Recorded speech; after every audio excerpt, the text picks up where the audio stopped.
শেষ বয়সে যারা সন্তান পেয়েছেন তারা এই জিনিসগুলো বোঝেন। আমরা যারা বিয়ে শাদী করি নাই, সন্তান হয় নাই, আমরা আসলে এগুলো পড়ি, বুঝতে পারি না। কারো যদি সন্তান মারা গিয়ে থাকে, তাকে দাফন করে থাকেন, তারা এই ফিলিংসগুলো বোঝেন, বুঝবেন। কিন্তু যারা সন্তানের বাবা হই নাই, আমরা মানে আনম্যারিড অ্যাডাল্ট হইনি, আমরা এগুলো বুঝি না। আমরা এগুলো পড়ি, আমরা এগুলো যে রিডিং করতে পারি। ঠিক আছে, জীবনে নিজের সাথে একটা কিছু হয়ে গেলে সেটার অভিজ্ঞতা আমরা যেভাবে বুঝি, না হলে তো আমরা বুঝি না। এখন শেষ বয়সে সারা জীবন দোয়া করার পরে শেষ বয়সে গিয়ে আল্লাহ পাক একটা বাচ্চা দিলেন, ইসমাইল আলাইহিস সালাম, তাকে আবার রেখে আসতে বললেন দূরে। এই বাচ্চা আবার একটু বড় হয়েছে, মাঝে মাঝে দেখা হয়, যাওয়া আসা হয়, যাওয়া আসা হয়।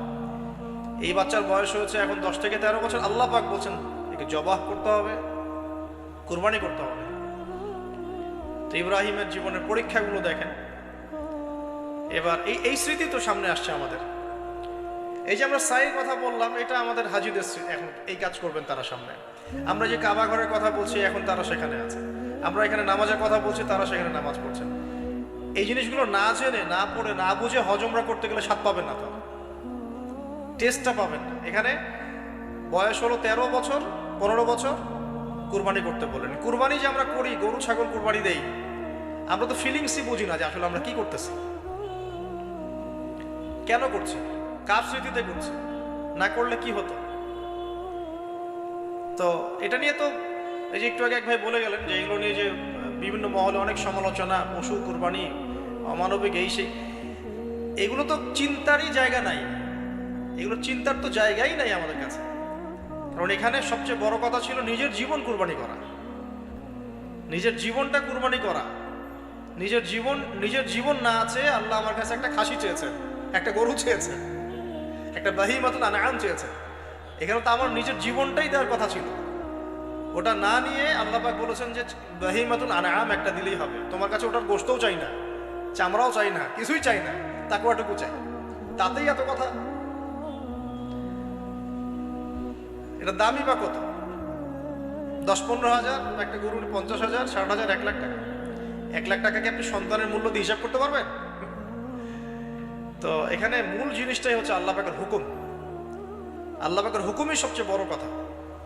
আল্লাহ পাকের হুকুমের ফলেই নেকি হয়, অন্য কোনো কাজে নেকি নেই। তো এবার আল্লাহ রাব্বুল আলামিন কিভাবে বলছেন কোরআনে?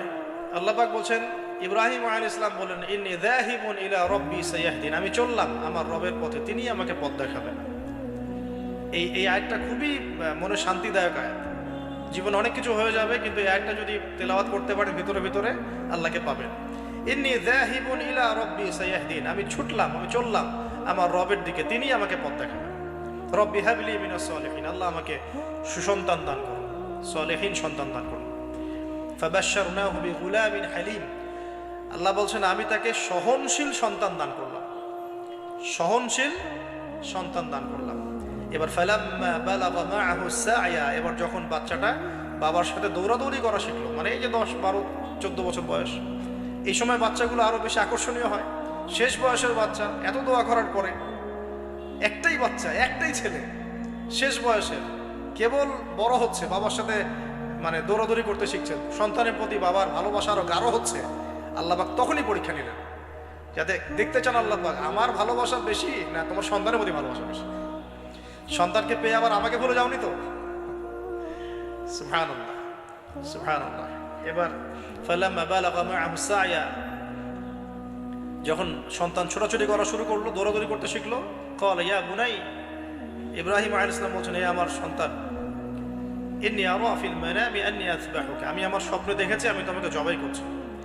এই কথাটা কিন্তু তিনি গিয়েই তাকে বলেন নাই। তিনি সন্তানকে নিয়ে হাঁটছেন হাঁটছেন হাঁটছেন, কাবাঘর থেকে প্রায় 8 কিলোমিটার দূরে চলে গেছেন, যেখানে কুরবানি পড়ি, মিনা প্রান্তরে 8 কিলোমিটার দূরে চলে গেছেন। সেখানে গিয়ে তিনি বলছেন যে বাবা আমি স্বপ্ন দেখেছি আমি তোমাকে জবাই করছি। আগে কিন্তু বলেন নাই যে আমি স্বপ্ন দেখেছি তোমাকে জবাই করছি, চলো আমার সাথে। জেনে ইসমাইল আলাইহিস সালাম জেনে শুনে যাননি ওখানে যে আমাকে ওখানে গিয়ে জবাই করবে আব্বা, অ্যাটেম্পট নিবে। তিনি আগে জানতেন না, ইসমাইলও আগে জানতেন না। যখন তাকে নিয়ে গেছেন, ওই স্পটে নিয়ে গেছেন যেখানে জবাই করবেন, মনস্থ করেছেন, ওইখানে গিয়ে তিনি বলছেন যে ইন্নী আরা ফিল মানামি আন্নী আযবাহুকা, বাবা আমি স্বপ্নে দেখেছি আমি তোমাকে জবাই করছি, ফানজুর মায়াদা তারা, তোমার রায় কি আমাকে বলো, তুমি কি ভাবছো আমাকে বলো। যেমন বাবা আর যেমন বাবা তেমন সন্তানের চেয়ে এখানে বড় কথা হবে, যেমন মা তেমন সন্তান। কারণ মা বলেছিল এক সময় আপনি কোথাও যাচ্ছেন আমাদেরকে ছেড়ে, তাই না, মনে আছে? ও আচ্ছা, আল্লাহ আদেশ করেছেন, তাহলে আল্লাহ আমাদেরকে ধ্বংস করবেন না। ঠিক ওই রকম মায়ের গর্ভ থেকে এই সন্তান যে বলছে যে ইয়া আবাতি, হে আমার আব্বা, ইফআল মা তুমার, আপনি করেন, আপনাকে যে আদেশ করেছে আল্লাহ পাক আপনি সেটাই করেন। সাতাজিদুনি ইনশাআল্লাহু মিনাস সাবিরিন, ইনশাআল্লাহ আপনি আমাকে ধৈর্যশীল পাবেন। একটা ছেলে আমাকে দেখেন এই জেনারেশনের একটা ছেলে যে এইভাবে আল্লাহর জন্য জীবন দেওয়ার জন্য প্রস্তুত আছে। দেওয়ার দরকার নেই জীবন, আল্লাহর জন্য জাস্ট 5 ওয়াক্ত নামাজটা পড়ুক, আল্লাহর জন্য 5 ওয়াক্ত নামাজ পড়ুক, ফজর সহ, ফজর সহ আল্লাহর জন্য রেগুলার তাহাজ্জুদ পড়ে। জীবন দেওয়া বহুত দূরের কথা, এটা হাইয়েস্ট লেভেল, এটা আমি বলতে চাচ্ছি না। আল্লাহর জন্য কোরআনটা হিফজ করেছে, একটা পড়া হিফজ করেছে, বা অ্যাটলিস্ট আল্লাহর জন্য কোরআন তেলাওয়াত করা শিখেছে, জাস্ট রিসাইট করা শিখেছে। আল্লাহর জন্যে মানে কোনো মাদ্রাসায় বা কোনো উস্তাদের কাছে বা কোনো কোর্সে 6 মাস 1 বছর 2 বছর পড়াশোনা করেছে, আল্লাহর জন্য একটু দাওয়াতি কাজ করেছে, আল্লাহর জন্য একটা বই লিখেছে, আল্লাহর জন্য দিন প্রতিষ্ঠার কিছু চেষ্টা করেছে, মানে আল্লাহর জন্য কিছু করেছে। এই এখনকার যে হিউজ জেনারেশনটা আছে, লাখ লাখ কোটি কোটি ছেলে মেয়ে, এখান থেকে আপনি আমাকে 5% ছেলে মেয়ে দেন, ইনশাল্লাহ দিন কায়েম করে দিব বাংলাদেশ, ইনশাল্লাহ 5% দেন, খালি খুঁজে বের করেন প্রত্যেকটা ঘরে ঘরে একটা করে ছেলে আছে নাকি যে বলতে পারে যে ইয়া আবাতি ইফআল মা তুমার সাতাজিদুনি ইনশাআল্লাহু মিনাস সাবিরিন। কি শিক্ষা মা দিয়েছেন ছেলে সন্তানকে, কি শিক্ষা মা দিয়েছেন সন্তানকে, কি শিক্ষা মা দিয়েছেন সন্তানকে। আর এরকম মাই বা কোথায় পাবেন এখন আপনি, এরকম মাই বা কোথায় পাবেন? বাসায় বাসায় সব স্টার জলসা জি বাংলা মা এখন, হ্যাঁ ঘরে ঘরে এগুলা মা সব এখন স্টার জলসা মা, জি বাংলা মা, হলিউড বলিউড ঢালিউড সব ভর্তি। এদের তো মানে কি, এদের জীবনটাই পাশবিক, এদের জীবনটাই পাশবিক। এমন মাদেরকে স্ত্রীদেরকে আমরা ঘরে নিয়ে আসতেছি, স্বামীর হায়াত কমে রেখে দিচ্ছে একেবারে, সারাদিন দুনিয়া দুনিয়া দুনিয়া আর দুনিয়া। তো হাজারের মতো মা ছাড়া কি ইসমাইলের মতো জেনারেশন আসবে কিনা বলেন দেখি? হাজেরা আলাইহিস সালামের মতো মা ছাড়া ইসমাইলের মতো জেনারেশন সম্ভব? আর ইসমাইলের মতো জেনারেশন না পেলে বাংলার জমিনে বা সারা বিশ্বে দিন প্রতিষ্ঠা হবে কোনোদিনও সম্ভব না। তো ইসমাইল আলাইহিস ইসলামের এই কথার পরে, এই কথা যখন বাস বাবা তো এখন বুঝে ফেললেন যে আমার ছেলে তো যেই সেই ছেলে না, সে আবার ইনশাআল্লাহ বলেছে, ইনশাআল্লাহ ফালাম্মা আসলামা ওয়া তাল্লাহু লিল জামিন। আল্লাহ পাক এত চমৎকার করে কোরআনের মধ্যে মানে আয়াতগুলোকে নিয়ে এসেছেন, বালাগাত এত উঁচু মানের। ফালাম্মা আসলামা, যখন তারা দুজনে আত্মসমর্পণ করলো, কিসের সামনে আত্মসমর্পণ করলো? আল্লাহর হুকুমের সামনে আত্মসমর্পণ। এটাই ইসলাম। ইসলাম মানে কি? এই যে এইটা ইসলাম, আল্লাহর হুকুমের সামনে মাথা নত করার নাম ইসলাম।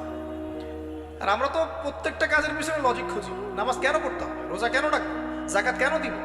তো তোমাকে কেন খুঁজতে কে বলেছে? আল্লাহ বলেছেন তাই করব, রাসূল বলেছেন তাই করব। আল্লাহ নিষেধ করেছেন তাই করব না, রাসূল নিষেধ করেছেন তাই করব না। এত যুক্তি দর্শনের কি দরকার? সব তো আমার মাথায় ধরবে না। এই যে ফালাম্মা আসলামা, এই যে ইসলাম শব্দটা এখানে আছে, ফালাম্মা আসলামা, যখন তারা দুজন ইসলাম কবুল করলো না, এখানে যখন তারা দুজন আত্মসমর্পণ করলো, আল্লাহর হুকুমের সামনে মাথা নত করলো, ওয়া তাল্লাহু লিল জাবিন, ডান দিকে উপর করে কাত করে শুইয়ে দিল সন্তানকে, জবাই করার সময় যেমন করে শোয়াই আমরা, ব্যাস এই পর্যন্ত ঘটনা। তারপরে আল্লাহ পাক বলছেন ওয়ানাদাইনাহু ইয়া আইয়া ইব্রাহিম, তখন আমরা ইব্রাহিমকে আওয়াজ দিলাম, হে ইব্রাহিম, হে ইব্রাহিম, হে ইব্রাহিম, কদ সাদ্দাকতা রুইয়া, তুমি তোমার স্বপ্নকে সত্যায়ন করেছো, তুমি তোমার স্বপ্নকে সত্যায়ন করেছো। দেখেন এটা স্বপ্ন, এটা কিন্তু জিবরাইল আলাইহিস সালাম এসে সরাসরি ওহীও করেন নাই, যে যেমন এসে সরাসরি বলা যে আপনার সন্তানকে কুরবানি করতে হবে। তিনি স্বপ্ন, এটা আরো বড় পরীক্ষা। কারণ স্বপ্ন, শয়তান ওই সময় 3 বার পাথর নিক্ষেপ করেছে না, শয়তান বোঝানোর চেষ্টা করেছে এটা তো স্বপ্ন, ভুলও হতে পারে, এটা তো স্বপ্ন, মিথ্যা স্বপ্নও দেখতে পারো। তখন তিনি 3 বার শয়তানকে পাথরও মেরেছেন, মনে আছে? ওইটা কিন্তু হাজিরা এখনো করছেন না? দেখেন আরো বড় পরীক্ষা, এখানে কিন্তু সরাসরি জিবরাইল আলাইহিস সালাম এসে বলেন না যে এটা করেন, বরং স্বপ্নের মধ্য দিয়ে মেসেজ দেওয়া হচ্ছে। এখন তো আমরা অনেকে স্বপ্নের স্বপ্নের অস্তিত্ব অস্বীকার করি। স্বপ্ন সত্য হতে পারে অনেকেরই, অমুসলিমেরও স্বপ্ন সত্য হতে পারে। ইউসুফ আলাইহিস সালামের ওই দুই বন্দী মুসলিম ছিলেন না যারা স্বপ্ন দেখেছিলেন যে আমার মাথা থেকে রুটি খেয়ে ফেলা হচ্ছে, আমি শরাব পান করাচ্ছি, তারা কিন্তু মুসলিম ছিলেন না। ওই রাজাও মুসলিম ছিল না যে রাজা স্বপ্ন দেখেছে দুর্ভিক্ষ হবে। তো স্বপ্নের সত্যতা আছে, তবে সেটা সত্য স্বপ্ন একরকম, মিথ্যা অলিক স্বপ্ন আরেক রকম। আর নবীগণের স্বপ্ন কি হয়? ওয়াহি হয়। নবীগণের স্বপ্ন এক প্রকার, ওয়াহি হয়। এবার যখন পাশ ফিরিয়ে দিলেন, আল্লাহ পাক ডাকলেন, ফানাদাইনাহু আইয়া ইব্রাহিম ক্বাদ সাদ্দাকতা রুইয়া, আপনি আপনার স্বপ্নকে সত্যায়ন করেছেন। ক্বাদ সাদ্দাকতা রুইয়া, এটা ছিল আল্লাহর পক্ষ থেকে একটা বড় পরীক্ষা। ওয়াফাদাইনাহু বিযিবহিন আযীম, এখানে আসছে এটা, ওয়াফাদাইনাহু বিযিবহিন আযীম। এরপর আল্লাহ পাক সেখানে একটা মহান কুরবানি দিলেন। এই যে আমাদের কুরবানির সুন্নাত আসলে, ওয়া তারাকনাহু লিল আখিরিন, এবং পরবর্তীদের জন্য এই সুন্নতটাকে আমি রেখে দিলাম। সুবহানাল্লাহ, মানে কিয়ামত পর্যন্ত এখন এই সুন্নাত থাকবে ইনশাআল্লাহ। ক্বাদ সাদ্দাকতা রুইয়া ইন্না কাযালিকা নাজজিল মুহসিনিন ইন্না হাযা লাহুয়াল বালাউল মুবিন وفديناه بذبح عظيم وتركناه للآخرين سلام على إبراهيم। এরপর শেষে আসছে যে ইব্রাহিম আলাইহিস সালামের প্রতি শান্তি বর্ষিত, সালামুন আলা ইব্রাহিম। আমরা বলি সালামুন আলা ইব্রাহিম আলাইহিস সালাম। এবার পরীক্ষায় পাশ, আল্লাহ রাব্বুল আলামিন সব পরীক্ষা যখন ইব্রাহিম আলাইহিস সালাম পাশ করে গেলেন, তখন তাকে জাতির পিতা ঘোষণা করলেন। মনে আছে? ওয়াইদ ইবতালা ইব্রাহিম রাব্বাহু বিকালিমাত, যখন আল্লাহ রাব্বুল আলামিন ইব্রাহিমকে বহু পরীক্ষা করলেন, অনেকগুলো পরীক্ষা করলেন। যখন ফালাম্মা তাম্মাহুন্না, যখন তিনি পরীক্ষায় উত্তীর্ণ হয়ে গেলেন, তখন আল্লাহ পাক বলেন, ইন্নী জাইলুকা লিন-নাসি ইমামা, আমি তোমাকে পুরো মানব জাতির ইমাম বানিয়ে দিলাম। সুবহানাল্লাহ। এখান থেকেই আমরা বলছি যে তিনি হচ্ছেন পুরো মুসলিম উম্মার কি জাতির পিতা। এবার আসেন, পরীক্ষা শেষ, পুরস্কার লাগবে। পুরস্কার কি? পুরস্কার হচ্ছে এখন ছেলে আর বাবা মিলে এখন কাবা ঘর বানাও তোমরা। সুবহানাল্লাহ, কত বড় সম্মান! আল্লাহ পাকের ঘর নির্মাণ করো বাবা ছেলে মিলে, বাস ছেলে বাবা মিলে কাবা ঘর নির্মাণ করছে। দেখেন এই স্মৃতিটাও কত মধুর, ছেলে বাবা মিলে কাবা ঘর নির্মাণ করছে। দেখেন, হ্যাঁ, ওয়াতাহির বাইতি লিত-তায়িফিনা ওয়াল আকিফিনা ওয়া রুকআইস সুজুদ, আমার এই ঘরটাকে কি করো? পবিত্র রাখো তাওয়াফকারীর জন্য, ইতিকাফকারীর জন্য, নামাজ পড়বে যারা। এখনো সেটা চলছে, কিন্তু এখনো চলছে। এরপরে বানানো শেষ, তখন দুজনে দোয়া করছেন, দুটো দোয়া, রব্বানা তাকাব্বাল মিন্না ইন্নাকা আনতাস সামিউল আলিম। এটা আমরাও দোয়া করি, রব্বানা তাকাব্বাল মিন্না ইন্নাকা আনতাস সামিউল আলিম ওয়া তুব আলাইনা ইন্নাকা আনতাত তাওয়াবুর রহিম। এটা একটা দোয়া করেছেন। রব্বানা ওয়াবআথ ফীহিম রাসূলাম মিনহুম ইয়াতলু আলাইহিম আয়াতিকা ওয়া ইউআল্লিমুহুমুল কিতাবা ওয়াল হিকমা ওয়া ইউযাক্কিহিম ইন্নাকা আনতাল আজিজুল হাকীম। এই দুটো দোয়া তিনি করেছেন ওখানে। তো দোয়া শেষ, কাবা ঘর নির্মাণ করা শেষ। ইব্রাহিম আলাইহিস সালাম 200 বছর বেঁচে ছিলেন, বলা হয় তিনি 200 বছর বেঁচে ছিলেন। এরপরে তিনি যখন ফিরে গেছেন কেনানে, তখন গিয়ে শুনেছেন তার এই স্ত্রী সারা আলাইহিস সালামও গর্ভবতী হয়েছেন, মাশাআল্লাহ। এবং তিনি অবাক হয়েছিলেন যে এই বয়সে গর্ভবতী কিভাবে। সূরা হিজরের মধ্যে ঘটনাটা আছে যে 2-3 জন ফেরেশতা এসেছেন বাসায় মানুষের রূপ ধরে। তাফসিরে দেখেছি তাদের নাম, একজন জিবরাইল, একজন মিকাইল, একজন ইসরাফিল আলাইহিস সালাম। তিনজন এসেছেন মানুষের রূপ ধরে। এবং ইব্রাহিম আলাইহিস সালাম বাছুর ভুনা করে দিয়েছেন খেতে। ইব্রাহিম আলাইহিস সালামকে কিন্তু এই জন্য বলা হয় মেহমানদের পিতা, মেহমানদেরও পিতা বলা হয়। খুবই মেহমানদারি করতেন তিনি, খুব বেশি মেহমানদারি করতেন। আরবে এই ট্রেডিশনটা এখনো আছে, মেহমানদারি করার ট্রেডিশনটা এখনো আছে। তো তারা হাত বাড়িয়ে খাচ্ছে না, এটা দেখে তিনি ভয় পেলেন। তখন তিনি বললেন যে ভয় পাওয়ার কোনো কারণ নাই। তারা বললেন ভয় পাওয়ার কোনো কারণ নাই, আমরা এসেছি লুতের কওমের কাছে, ওই কওমের উপরে আযাব অবধারিত হয়ে গেছে এবং আমরা সেখানে আল্লাহর গজব ফেলব। তো এরপরে কি হলো ওটা তো আপনারা জানেন। এখানে সুসংবাদ দিয়েছিলেন যে আপনার স্ত্রী সারা, তিনি সন্তান জন্ম দিবে ইনশাআল্লাহ। তো সারা আলাইহিস সালাম তিনি অবাক হয়েছেন যে এই বয়সে কিভাবে। তখন তারা বলেছেন আল্লাহর রহমত থেকে কি আপনি অবাক হচ্ছেন? তার গর্ভে এরপরে জন্ম নিল ইসহাক আলাইহিস সালাম। ইসহাক আলাইহিস সালামের পরে আসছে ইয়াকুব আলাইহিস সালাম। তারপরে ইয়াকুব আলাইহিস সালামের আরেকটা নাম হচ্ছে ইসরাইল, তার নামে পুরো কওমের নাম বনু ইসরাইল। তারপরে ইউসুফ, ইউনুস, এই যে এভাবে ট্রেন চলতে থাকে। বলা হয় যে 1,24,000 নবী রসুলের মধ্যে, বলা হয় 1,24,000 নবী রসুলের মধ্যে বেশিরভাগ নবী এই বংশে এসেছে।